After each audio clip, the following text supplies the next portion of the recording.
Olá pessoal, tudo bem? Bem-vindos novamente a mais uma aula. Então hoje vamos estar dando continuidade ao último conteúdo que se refere a esse assunto do modelo teórico cinético molecular dos gases, né? Então depois de nós vermos o fluxo, vermos as hipóteses, vimos os fluxos, vimos como nós obtivemos a equação de estado a partir de um modelo cinético, vimos sobre a distribuição de velocidades e o último assunto que nós vamos falar agora, o nosso quinto e último assunto, é sobre as colisões entre as moléculas e um gás e o quanto essas moléculas conseguem andar sem sofrer uma colisão, né? Então, no modelo que a gente propôs, e a gente considerou esse modelo que as minhas moléculas elas se propagavam em uma linha retilínea e sofriam colisões apenas com as paredes. Inclusive, na nossa primeira aula que eu dei, vou colocar o vídeo aqui, sobre as distribuições das velocidades, nós vimos uma simulação do PHET, em que eu simulei em algum momento quando as moléculas sofriam colisões entre si e quando elas não sofriam. E aí nós vimos que a distribuição das velocidades ela mudava de uma forma significante, né? Então vamos tentar entender o significado de tudo isso. Bom, se nós supuséssemos que as moléculas não sofressem nenhum tipo de colisão e que se isso fosse verdade, ou o que acontece na nossa vida real, nós teríamos uma condição de que, como todo livro põe esse exemplo, né, eu vou colocar aqui também, que se você abrir um frasco de perfume numa sala, em qualquer outro canto da sala, no momento em que você abrir esse frasco de perfume, você consegue sentir o cheiro desse perfume. Por quê? Porque quando você abre o frasco, você libera as moléculas do perfume, né? E como ela não vai sofrer nenhum tipo de colisão com a atmosfera, com os gases atmosféricos, ela instantaneamente preencheria todo o volume dessa sala. O que não acontece de fato, né? Então a gente vê que até mesmo quando você coloca aqueles cheirinhos no banheiro, demora um certo tempo até que aquele banheiro possa vir a ser perfumado, ou no caso mesmo de quando você abre um perfume na sala, demora para que esse perfume ocupe toda a sala, né? Mas por que acontece isso? Bom, vamos imaginar então que nós tenhamos na sala aí uma quantidade de moléculas, né? Espalhada pela sala, ok? E aí o seu perfume, quando você abre, ou qualquer outra molécula, né? Vou pintar de pretinho, para ser as moléculas que vai sofrer o processo de colisão.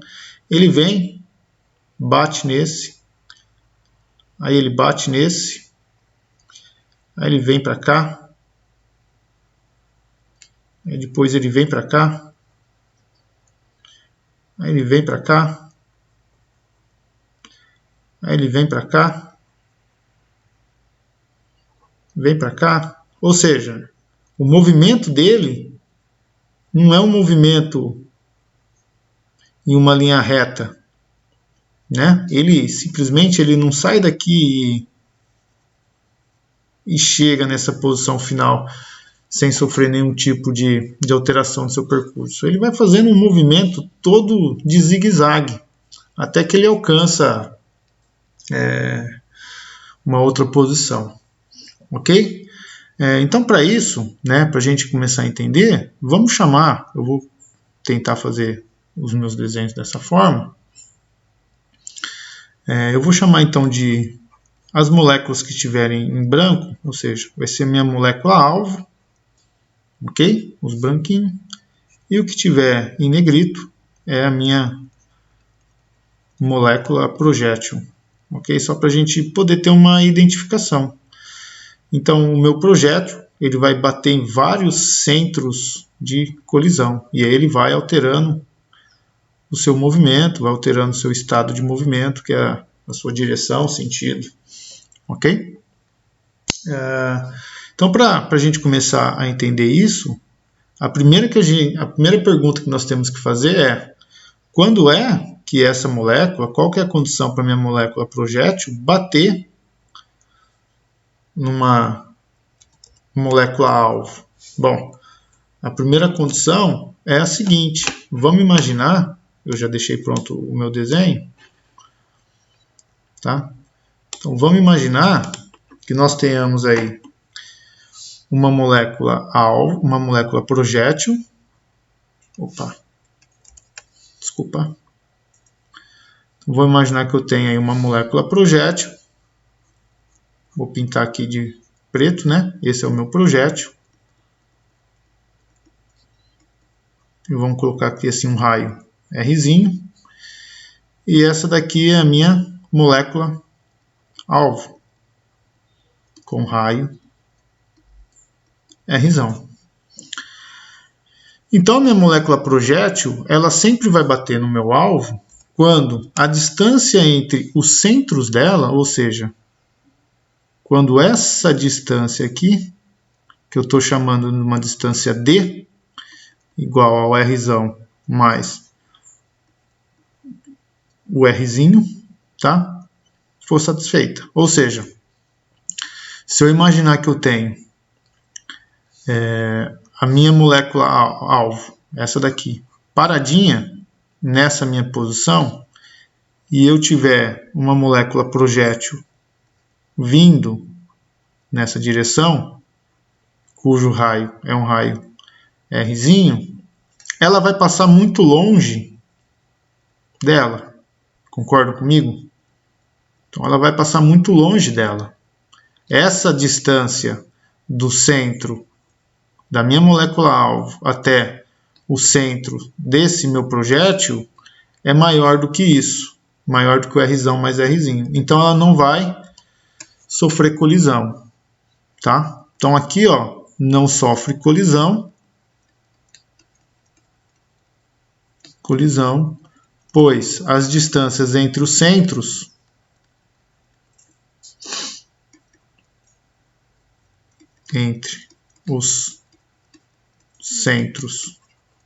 vamos falar assim, do alvo e do projétil é maior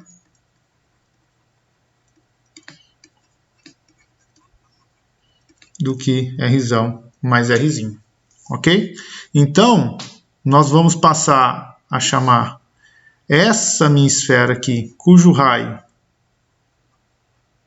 é Dzão, cujo raio é Rzão mais Rzinho, me fugiu o nome agora, caramba.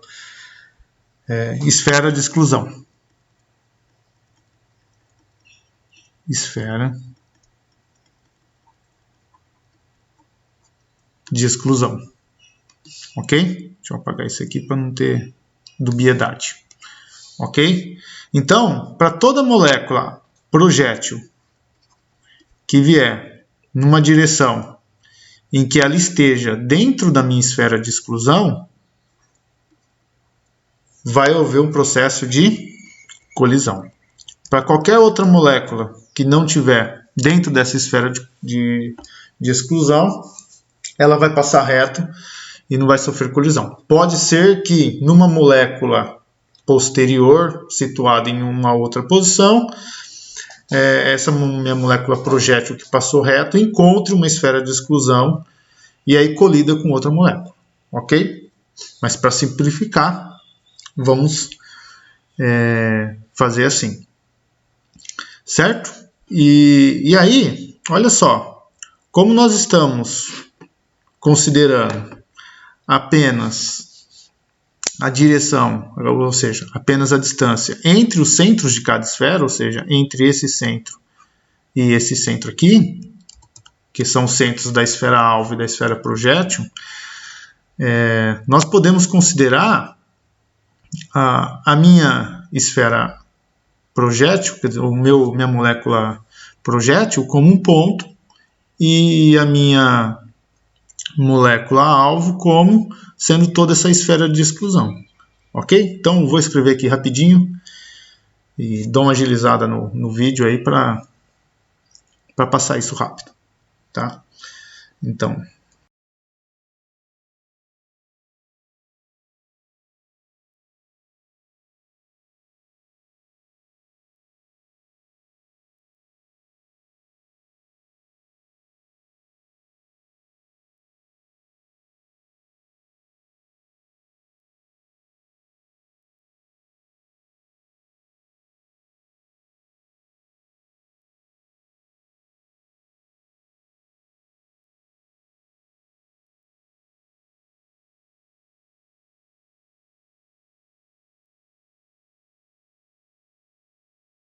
pessoal, como nós estamos considerando então que a colisão ela vai acontecer basicamente devido à distância entre os centros da minha molécula-alvo e do meu projétil, então a gente pode considerar o meu projétil como sendo um ponto e a minha molécula-alvo ocupando toda a minha esfera de exclusão. Então, se eu tiver um projétil vindo nessa minha direção aqui, ele não vai bater, porque a distância entre os centros é maior do que a minha esfera de exclusão. Se eu tiver um ponto que vem nessa direção, ele bate na minha molécula, porque agora ele está entrando dentro da minha esfera de exclusão. Ok? Então foi isso que eu escrevi aí, e o vídeo passou rapidinho, para não comer tanto tempo de vídeo. Então, o que nós podemos fazer? Vamos imaginar que numa parte do meu gás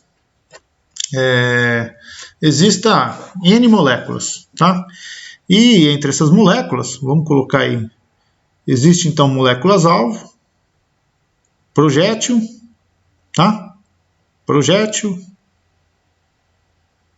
alvo, projétil, projétil, tá? Só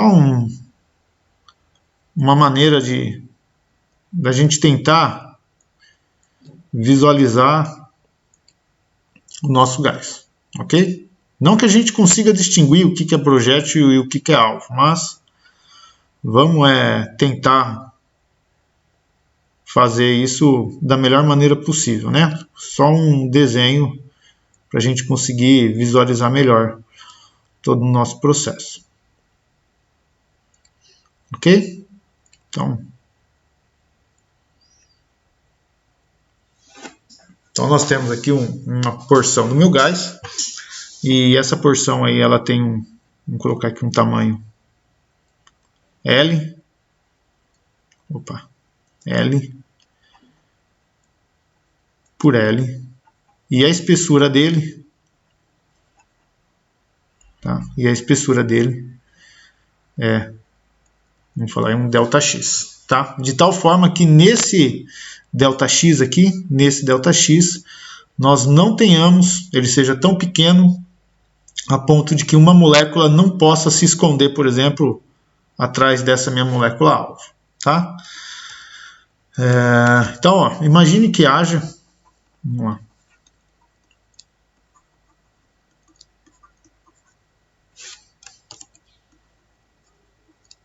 N moléculas em uma fina camada ΔX do gás.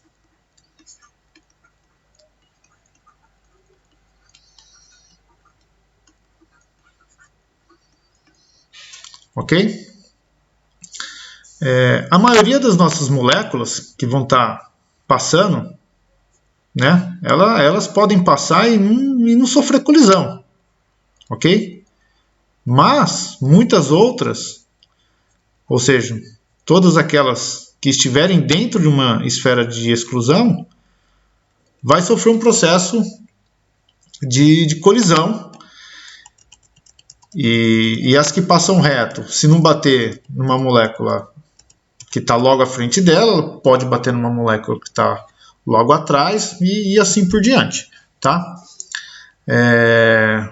Mas é bom entender que a maioria das moléculas pode não sofrer colisão num primeiro momento. Então, numa molécula posterior, ela bate e colide, ok? Podemos, então, vamos fazer assim, né? Podemos determinar o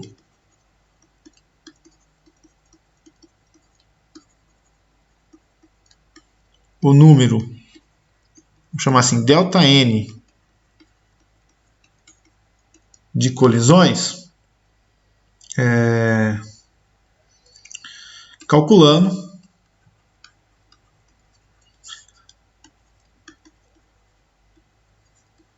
a razão entre ΔN e o número total de moléculas, ok? Então a gente pode falar que o número de colisões dividido pelo número total das minhas moléculas tem que ser igual a quem? Ou ser proporcional a quem? Bom, o meu número total de moléculas, uma forma de contabilizar isso é, por exemplo, se eu tiver lá 500 moléculas nessa minha fatia aqui, então eu sei que eu tenho 500 moléculas, né, em uma área total aí de x1 vezes o meu y1, ok? Então, o meu número total de moléculas, n, ele vai estar diretamente relacionado à área total em que nós estamos observando. Então, esse número vai ser a área total, ok? Então, n está diretamente relacionado à minha área total, que no meu caso aqui é L vezes L. Bom, e o número de colisões? O número de colisões vai estar relacionado a quê? Vamos pensar então. Cada esfera de exclusão, vamos falar essa daqui, por exemplo, essa minha esfera de exclusão,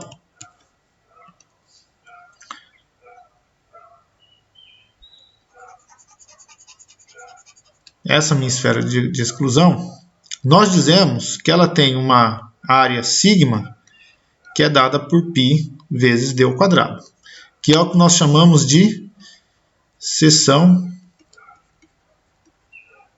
de choque microscópico. Ok? Então, essa minha seção de choque, né, quanto maior for a minha seção de choque, maior vai ser o número de colisões, muito provavelmente. Ok? Ou então, quanto mais moléculas eu tiver com essa seção de choque, maior vai ser o meu número de colisões. Ok?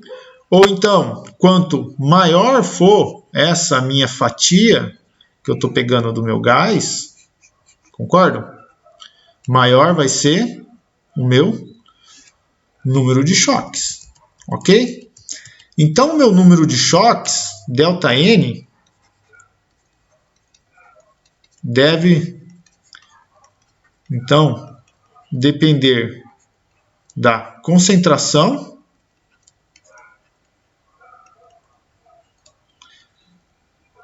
das moléculas, ou seja, vamos falar aqui então que ele vai depender do número de moléculas por unidade de volume, ok? E do tamanho da fatia do gás, ok? De tal forma que se eu aumentar essa minha densidade aqui, ou seja, o número de moléculas por unidade de volume, e eu vim aqui começar a colocar mais moléculas, o que vai acontecer com a minha seção de choque efetiva? Ela vai aumentar, porque eu tenho mais moléculas alvo, mais moléculas projéteis, ok? E o tamanho da minha fatia? Bom, se eu aumentar também o tamanho dessa fatia, né, eu também vou ter mais moléculas alvo e moléculas projéteis. Então, eu também aumento.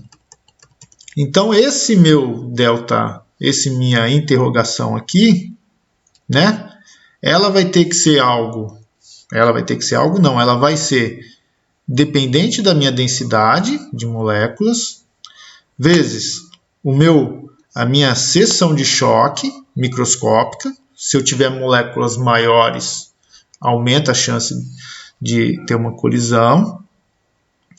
Então é o sigma. E depende do meu volume da minha fatia, né? Que no meu caso aqui, então, é L ao quadrado vezes ΔX. Então, L vezes ΔX. Ok? Bom, então, ó, o meu ΔN sobre N. Então, eu tenho que o meu ΔN sobre N é a minha densidade, a minha seção de choque, vezes L quadrado, vezes ΔX, dividido pela minha área total, que vai ser L ao quadrado. Ok? Então, vamos escrever aqui embaixo, né? Continuando. Então, continuando.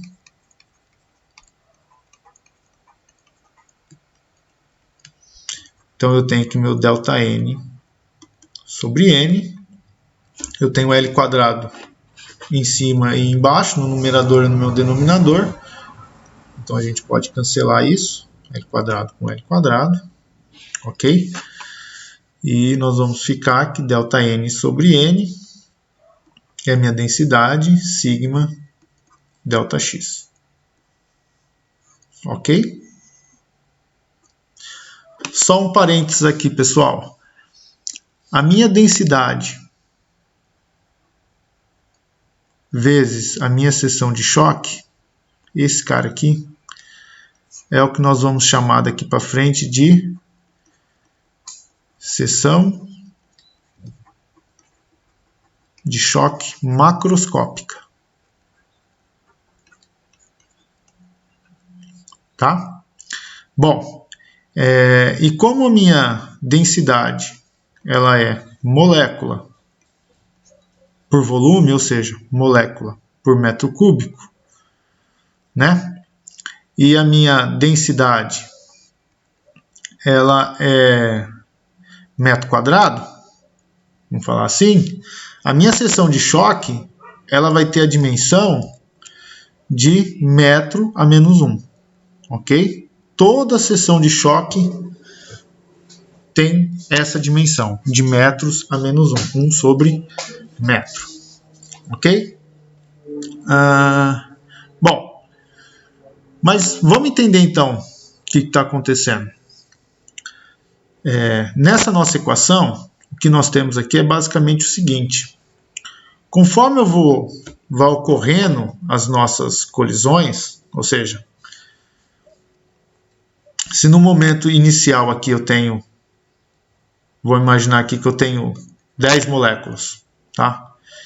E aí, dessas 10 moléculas, uma sofre colisão, então sobram 9, né? E aqui contabiliza então uma colisão. E aí depois 8 colisões, e aqui contabiliza 2 colisões. E assim sucessivamente, ok? Então, conforme o meu número de colisões aumenta, o meu número de moléculas total a sofrer colisão diminui. E isso é uma forma com que a gente pode entender essa equação, que é exatamente sobre a forma de estar diminuindo o número de moléculas que deverão sofrer colisões. Então, esse nosso ΔN a gente pode interpretar também como sendo que o número de moléculas que está faltando também, ou o número de moléculas que está exatamente, que está faltando para sofrer colisão, ou seja, é um decréscimo no número total de moléculas. Tá? E como a gente pode entender isso como um decréscimo no número total de moléculas que vai sofrer uma colisão, nós podemos escrever a nossa equação da seguinte forma. Então, ΔN sobre N é igual a minha densidade, o sigma ΔX.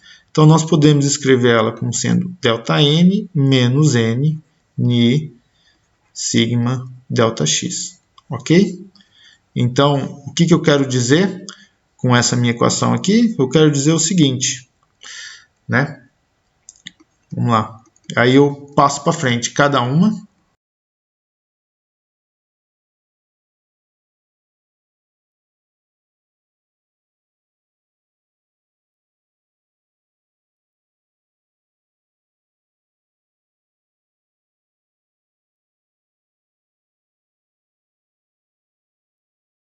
Então vamos lá. Então, escrito aí o nosso texto para a gente deixar muito bem explicadinho no nosso PDF, tá? E aí, pessoal, então, ó, se nós fizermos um N muito grande, o que vai acontecer? A gente vai ter um número muito grande de moléculas. E aí o número de colisões vai aumentar muito. E essas colisões deixam de ser uma quantidade discreta, tá? Então, para N muito grandes, a quantidade de colisões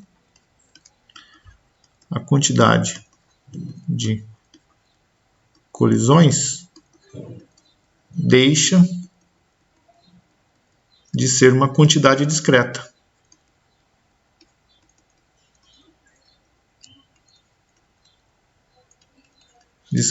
E podemos considerar, nesse caso,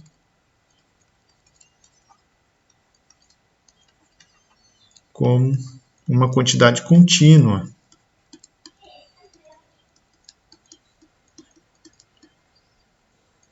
Ok? Então, a implicação disso é que quando o meu N tende ao infinito, o meu ΔN ele vai ficar um dN e o meu ΔX ele vai virar aí um dx. Tá? E a nossa equação vai ficar então um dN, que é menos N, a densidade sigma dx. Tá? E aí, reescrevendo a nossa equação, menos a densidade sigma dx, a gente consegue, por processo de integração, né? Se eu integrar aqui dos dois lados, é uma integral indefinida, então isso fica um ln de n igual a menos, exponencial não, né? Estou correndo com a minha resolução. Minha densidade sigma x mais uma constante, ok? Se eu aplicar o exponencial dos dois lados da minha equação, nós ficamos que n é igual a uma exponencial da minha constante, c, vezes uma exponencial de menos a densidade sigma x, e aí eu posso escrever que isso então é n, vamos chamar isso daqui de uma outra constante, uma constante a qualquer, né? N, que é igual a exponencial de menos a densidade sigma x. Ok? E aí, para nós determinarmos a constante A, né, nós podemos falar que para x igual a zero, ou seja, uma condição de início, nós temos que o nosso número de moléculas é N0, ou seja, é o número total de moléculas que vai sofrer o processo de colisão. Tá? E na nossa equação, então N é igual a exponencial de menos ni sigma vezes zero, né, na minha condição inicial. Então, meu N é N0, e aí, portanto, a minha constante A vale N0. Portanto, a nossa equação ela é igual a N igual a N0, exponencial de menos a minha densidade, sigma x. Ok? E essa equação aqui é o que nós chamamos de equação de sobrevida.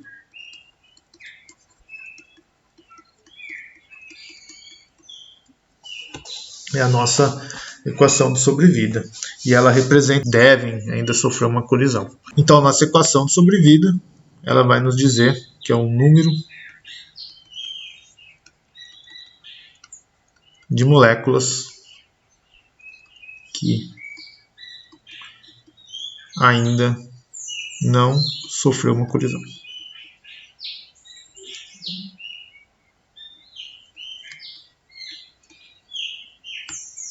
Ok? E podemos reescrever a nossa equação inicial.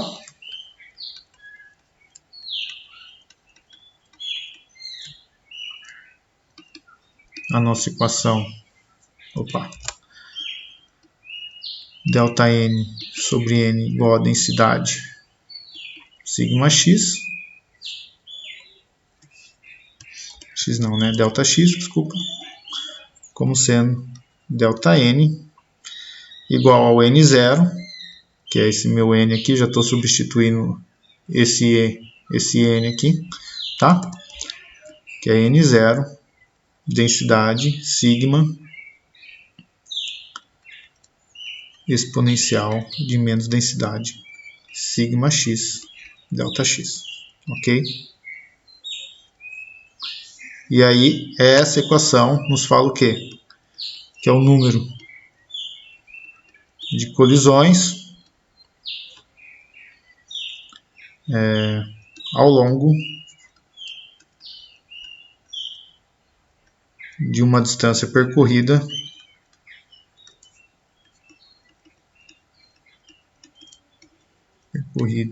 de x e x mais delta x, ok?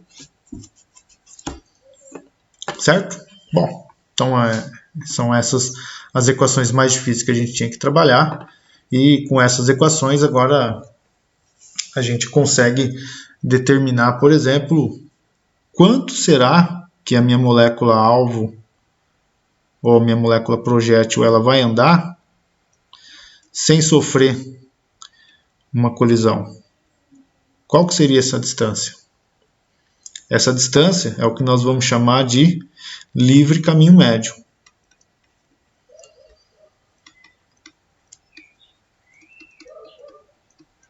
Ok? Então, o meu livre caminho médio, ele é muito fácil de nós determinarmos, o próprio nome já fala, é a distância média percorrida pelas moléculas antes de sofrer uma colisão. Ok? Então, se é a distância média percorrida por uma molécula antes de sofrer uma colisão, o nosso livre caminho médio, né, L, é determinado através de uma média.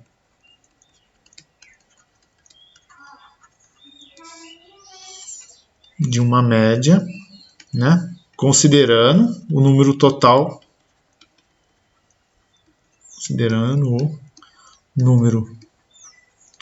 N0 de moléculas. Ok? Então, se ele é uma média, o que vai acontecer? Então, o meu livre caminho médio, eu vou ter lá delta N1 moléculas que vai andar um percurso x1 mais delta N2 x2 mais delta N3 x3, tudo isso dividido por N0, que é a soma total das moléculas iniciais que estão dispostas a sofrer uma colisão e desviar de percurso, ok? Então, nós podemos reescrever isso aqui como uma soma de x vezes delta N dividido por N0, ok? E aí nós podemos, então, substituir a nossa equação. Vou colocar aqui 1 sobre N0, x, que multiplica o meu delta N, que é dado pela essa equação que nós conseguimos determinar agora. E lembra que eu falei que é o número de colisões por uma distância percorrida. Então, eu quero as distâncias que elas percorrem antes de uma colisão. Então, é x vezes N0, a minha densidade vezes a minha seção de choque, exponencial de menos a minha densidade, sigma x vezes delta x. Ok? Então, ó, eu tenho N0, N0 e N0 a gente pode cancelar. Então, o meu L, eu posso falar que no limite em que o delta x tende a zero, toda essa minha soma aqui, N, sigma, exponencial de menos a densidade, sigma x delta x vai ser o quê? A integral de x n sigma exponencial de menos a densidade sigma x dx. Ok? Então, integral de 0 até infinito, né? Para pegar todo o espaço. Então, meu livre caminho médio, eu posso tirar a minha densidade, que é a minha seção de choque macroscópica, integral de 0 até o infinito, de x exponencial de menos a densidade sigma x dx, ok? E aí, essa é uma integral que a gente já resolveu várias vezes, chamo-o de x, du é dx, du é dx, dv é exponencial de menos ni sigma x dx, então v é menos 1 sobre densidade v exponencial de menos densidade sigma x. Ok? Vou fazer aqui a integral, mas vou colocar o vídeo para correr em uma velocidade maior. Ok?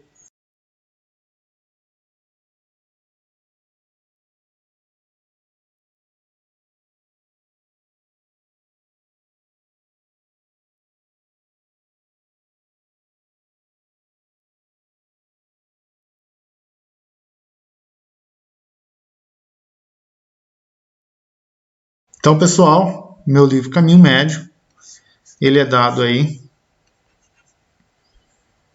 por 1 sobre a minha densidade vezes a minha seção de choque. Ok? Bom, e o que isso quer dizer? Né? O que o meu livre caminho médio quer dizer com essa equação? Vamos pensar. Portanto, L igual a 1 sobre a minha densidade sigma, o que quer dizer? Se a minha densidade for muito alta,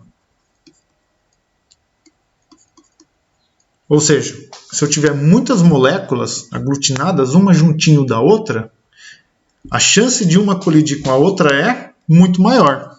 Então, vamos escrever assim, mais choques, ou mais colisões. Ok? Agora, se sigma for grande, vamos escrever assim, o que quer dizer o meu sigma grande? Lembre-se que o sigma é a área da nossa esfera de exclusão. Ok? Então, ou seja, a minha esfera de exclusão é exatamente o tamanho da minha molécula-alvo. Então, se eu tiver uma molécula desse tamanho e uma desse tamanho, quanto maior for o meu alvo, mais chance de nós termos colisões. Então, mais colisões.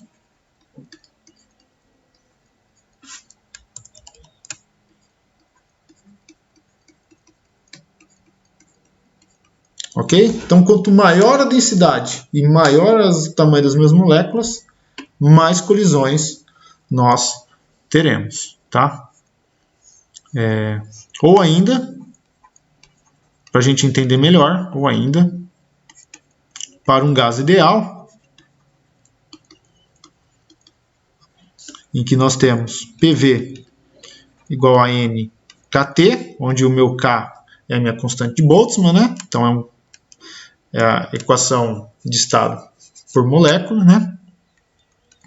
E a minha densidade lá é o número de moléculas por unidade de volume. Então eu posso escrever que a minha densidade de moléculas, N sobre V, é P sobre KT. E aí o meu livre caminho médio, ele vai ser igual a KT dividido por P vezes a minha área de seção de choque.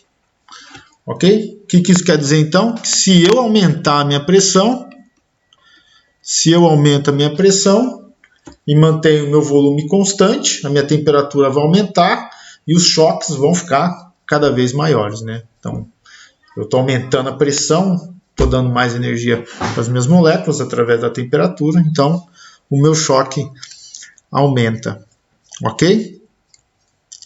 Agora, se eu diminuo a minha temperatura, né, mantendo o meu volume constante, eu vou ter que a minha pressão aí diminui e o meu livre caminho médio aumenta. Ok? Então eu estou dando menos energia para as minhas moléculas, elas estão andando cada vez mais devagarinho, então elas estão colidindo menos, tá? A pressão diminui, ok? Então a gente pode escrever o nosso livre caminho médio em termos da pressão e da temperatura, ok? Bom, mas esse nosso resultado aqui, ele também é inconclusivo, ou vamos falar assim, ele não está totalmente correto. Por quê? Porque nesse nosso resultado, o que nós consideramos foi o seguinte: meu projétil se movendo e a minha molécula-alvo lá, parada. Mas o que acontece se o meu alvo também estiver se movendo? Né? A gente tem um conjunto enorme de moléculas todas se movendo. Porque essa é a realidade, né? Então, considerando o movimento relativo de todas as moléculas, vamos falar assim,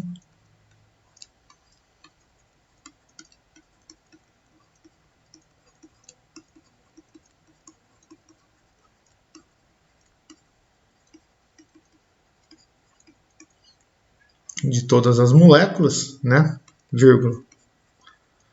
Clausius determinou o livre caminho médio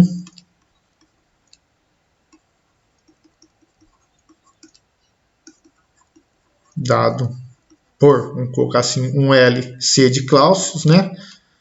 Que ele é 3/4 do livre caminho médio quando a gente considera apenas as moléculas-alvo se movendo, ok? Então, o L de Clausius, ele vai ser 3/4 de 1 sobre a minha densidade vezes sigma. Ou, para uma distribuição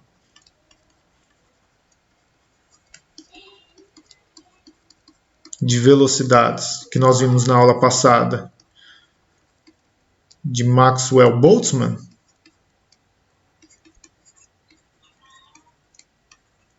né? Nós temos aí então um livre caminho médio de Maxwell-Boltzmann como sendo 1 sobre raiz de 2 vezes o nosso livre caminho médio, ok? Eu vou adotar o livre caminho médio sem essas correções, tá, ao longo do curso,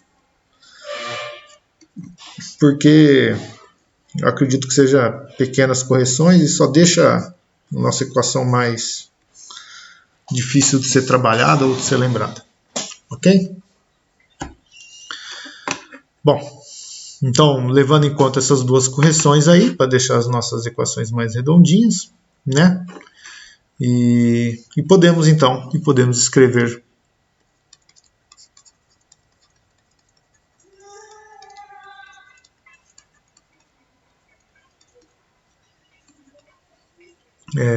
nós podemos escrever qual que é a equação mesmo? Deixa eu só me recordar aqui, pessoal. A equação de sobrevida, né? E podemos escrever a equação de sobrevida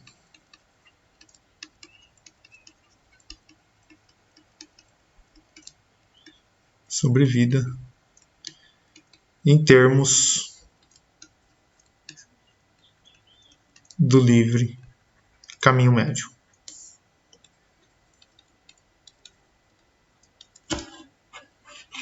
Ok? Então, a nossa equação de sobrevida é n igual a n0 exponencial de menos a minha densidade, sigma x, ok? Justamente esse cara aqui, né? É L a menos 1. ok? Então a gente pode escrever que n igual a n0 exponencial de menos L sobre x. E aí, olha que interessante, pessoal. Se eu pegar e graficar n sobre n0, então o máximo que dá n sobre n0 é 1, né? Por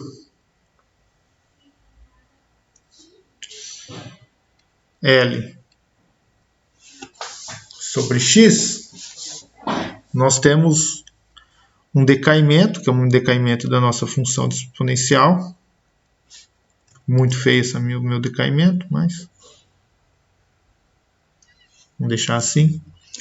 Em que, quando nós tivermos o valor de 1, ou seja, exatamente quando x for igual a L, ou seja, a distância em que uma molécula percorre antes de sofrer uma colisão é exatamente o livre caminho médio, né? Ela vai valer... Eita!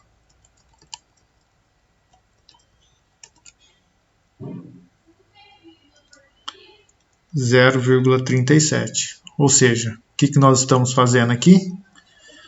Uma análise das distâncias percorridas pelas nossas moléculas. Então, nós temos aí que 63%, né, das moléculas, elas vão percorrer uma distância L sobre x menor do que 1, ou seja, a distância que elas vão percorrer é menor do que o livre caminho médio, né? Ou seja, a distância que 63% das moléculas percorrem vai ser menor do que a distância média dos percursos das nossas moléculas. Ao passo que os nossos outros 37%, vamos colocar aqui, 37% das nossas moléculas, né, percorrem um tamanho L sobre x maior do que 1. Então, percorre aí um percurso maior do que o nosso livre caminho médio. Opa, quer dizer, eu falei o contrário, né, pessoal? Aqui, 67% das nossas moléculas percorrem um percurso maior do que o livre caminho médio. E aqui, 37% percorrem um percurso menor que o livre caminho médio. Tá? Então, o nosso livre caminho médio, ele é muito parecido com aquela velocidade média que nós tínhamos das moléculas. Nem todas as moléculas vão ter a mesma velocidade, mas algumas moléculas vão ter, um conjunto de moléculas vai ter as mesmas velocidades, que é o que nós determinamos como a velocidade mais provável, a velocidade média, a velocidade quadrática média e por aí vai. No gás, em termos de distâncias a serem percorridas, é a mesma coisa.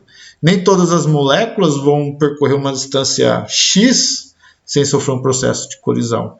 Tá? Algumas vão conseguir andar mais do que a média sem sofrer colisão. Outras vão andar menos. E aí nós vemos que 37% das moléculas andam uma distância menor do que a distância média percorrida por todas as outras moléculas sem sofrer um processo de colisão. Certo? E para terminar, pessoal, eu sei que a aula já está ficando comprida, né? Para terminar, né? O tempo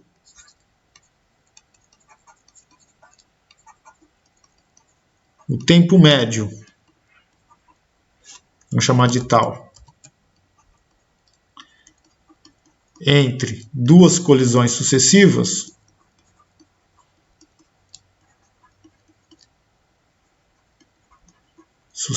ou seja, vamos imaginar aqui que aqui ele acabou, nesse exato momento, ele acabou de sair de uma colisão e vem aqui e bate em outra molécula e sofre outra colisão. Então, vamos pensar aí que ele vai andar a nossa distância L, né, que é o livre caminho médio, e ele vai andar essa distância L com uma velocidade média, né? Então, o tempo tal entre duas colisões sucessivas, né? Considerando uma velocidade média,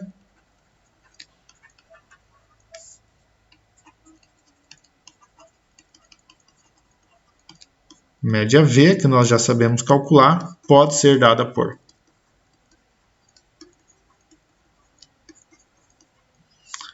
então, a nossa velocidade média é o quanto ele anda dividido pelo tempo. Então, para o nosso exercício, o tanto que ele anda é o livre caminho médio. E esse tempo é um tempo tal, que é o tempo médio entre as colisões. Ok? Então, meu tempo tal é L sobre a velocidade média. Então, meu tempo tal é 1 sobre a minha velocidade média vezes a densidade sigma. Ok? E isso daqui, ele tem a dimensão de segundos, tá? E podemos definir a frequência de choque. Ou seja, qual que é o intervalo de tempo em que as frequências ocorrem. A frequência F de colisão. Então, nós sabemos que a nossa frequência ele é o inverso do tempo. Então, a nossa frequência é a velocidade média vezes a densidade vezes a nossa seção de choque. E aqui, novamente, se eu aumento a minha densidade e aumento a minha seção de choque, com mais frequência nós vamos começar a ter as nossas colisões. Ok? Bom, pessoal, é isso aí. Acho que no próximo vídeo eu vou tentar ou fazer alguns exercícios ou já começar o assunto da termodinâmica. Um abraço, até a próxima.